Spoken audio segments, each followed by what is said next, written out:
Today on the channel, we're going to be taking a look at iPadOS 16.1 or iPadOS 16, whatever you want to call it. This has just now finally been released to the public. It did not come out the same time as iOS 16 did. So now we finally have it, along with some new iPads that were just announced. So that is pretty cool. But today we're just going to kind of discuss some iPad specific features for this new release, because overall, majority of the things in here, even though it's called iPadOS, it's still iOS. So a lot of the features are the same as you've already seen in my iOS 16 video. So like I said, what we're going to be doing in this is basically just talk about some of the iPad specific changes. So visually, you'll notice that if you look on your lock screen, you'll actually see the new font that is system-wide and all of that. You don't have any sort of customization like you do with your iPhone, so there's no widgets or lock screen customization that you can do, which is kind of a bummer. We might see that in future updates, but for now we do not have that. There is a new wallpaper though, as you can see. So this is the iPadOS 16 wallpaper. It's in dark mode right now, but there's a lot of things that they did in here to kind of make it more like macOS, but also more consistent with iOS on your other devices and different things. So they're really focusing now on desktop class applications. So they're kind of making it work like it does on your Mac. You have a lot more customization and things can be set up in a similar way to your Mac. So you'll notice up here at the top that we actually have a toolbar. So this toolbar can be rearranged by hitting these three dots, and you can hit customize toolbar, and then you can choose different ones to put up there or take off. Now, in other applications, there are some more options than what you see here, but it just kind of gives you that more customization. You can set up a toolbar exactly like it is on your Mac Reminders app. And also the menus, when you go into them, you see a little bit more options here. So not just reminders, but you also find that in things like Notes and the Files app and different ones like that. So kind of making the applications better and a little bit more powerful, I guess you could say. We take a look at the podcast application. You'll notice that it's been redesigned just like it's been on all of iOS devices with version 16. So you now have it all listed over here on the left-hand side, and it just looks different. So yeah, redesigned podcast application. There's also a all-new home app. So if we go into the home app, you can see that it's completely new. Similar look to your iOS version, but obviously for the iPad screen. So the sidebar over here, and that's another thing with the desktop class apps. You have your sidebars are definitely pretty prominent now. We can go to these three dots now. You can go to home settings and you can see more things in here, like for example, software updates. So I can see if my HomePod has actually been updated or not, and I can see release notes and which devices have been updated. So that's pretty cool.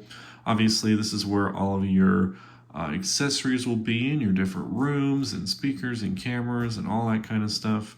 So yeah, redesigned a couple of applications there.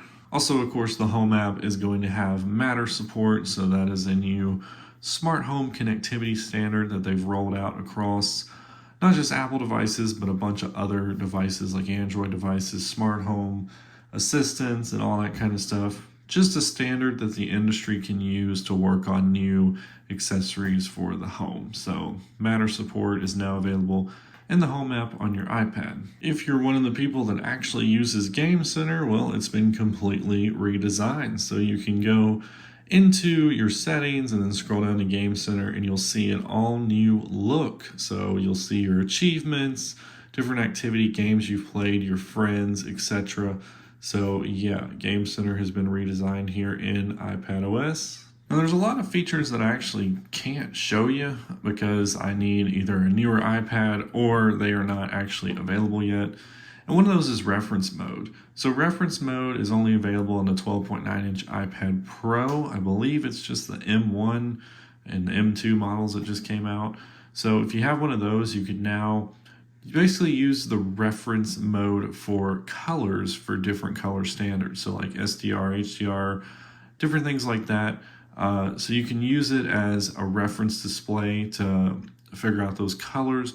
You can use it with Sidecar, and then of course when the external display support comes out in the future, you'll be able to use it like that as well. Speaking of that external display support, that is apparently coming out later this year, and of course you have to have a newer iPad as well, but this is going to allow you to be a lot better than just the typical mirroring displays that we used to have. You'll be able to utilize the new Stage Manager, which allows you to put up to 4 different applications on the screen, so like 4 different windows. You can resize them and all of that, so it'll make an external monitor very useful on an iPad now.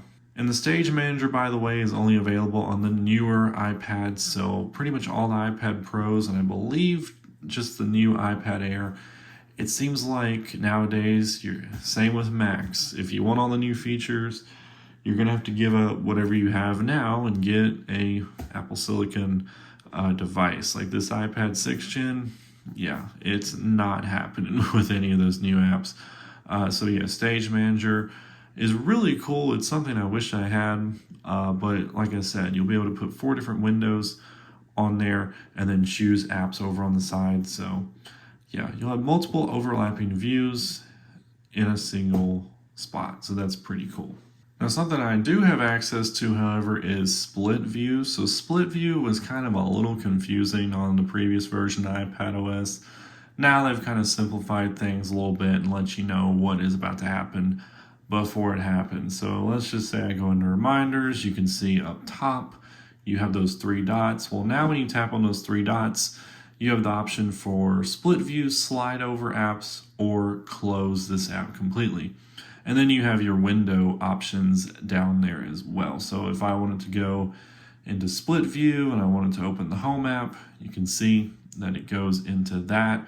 Also now, let's say I just wanted to go into slide over with the home app, you can do that as well. Or you can put it back, so, you know, left or right. I mean, so it's pretty good now with the way you can kind of know what's happening, and then you can just close that app out and you can close out the one you're in. So yeah, pretty good there. I'm glad they've kind of added those to make it a little bit easier to know what's going on there. Another new thing that's coming soon is something called Freeform. So Freeform is a collaboration app that is going to be coming out later this year in an update. So it says it's a productivity app where you and your collaborators can bring bright ideas to life. So it looks like a giant whiteboard, kind of, sort of, is how I describe it. So you can invite people to it and you can all draw on it, write on it, put notes, whatever. So that'll be coming out later this year as well. Something really important that I totally just remembered to mention is we now have a dedicated weather app for your iPad. So you can see a lot of information here on the screen, similar to, of course, how you would see it on your iPhone, but you obviously don't have to scroll as much because the screen is so big. So you can see your hourly forecast, 10-day air quality, and all that good stuff. You can tap on the days and you can see a little more detail. So yeah, we now have a dedicated weather app here on the iPad. The only problem is we're still missing a dedicated calculator app. That would be nice to have. And the last thing we can talk about is there's some Apple Pencil updates. So if you have an Apple Pencil and you use it on your iPad, you now have the ability to scribble emojis out. So I'm not sure how good that actually works. Also, you have the ability to have a larger area when you are writing in like a text box. So if you were writing in a message in the Messages app or Safari address bar, it would be a larger area to write in.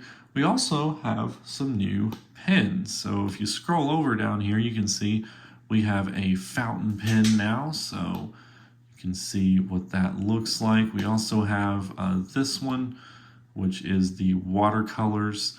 So yeah, a few more options there for you as well. And guys, that's gonna do it for iPadOS 16.1. Again, we're just going over things that we have not yet talked about on the iPhone that are iPad specific. So let me know what you guys think about this in the comments down below. I really wish I had an iPad with Stage Manager. That would make productivity so much more useful. But anyways, thank you guys for watching, and I will catch you all in the next video.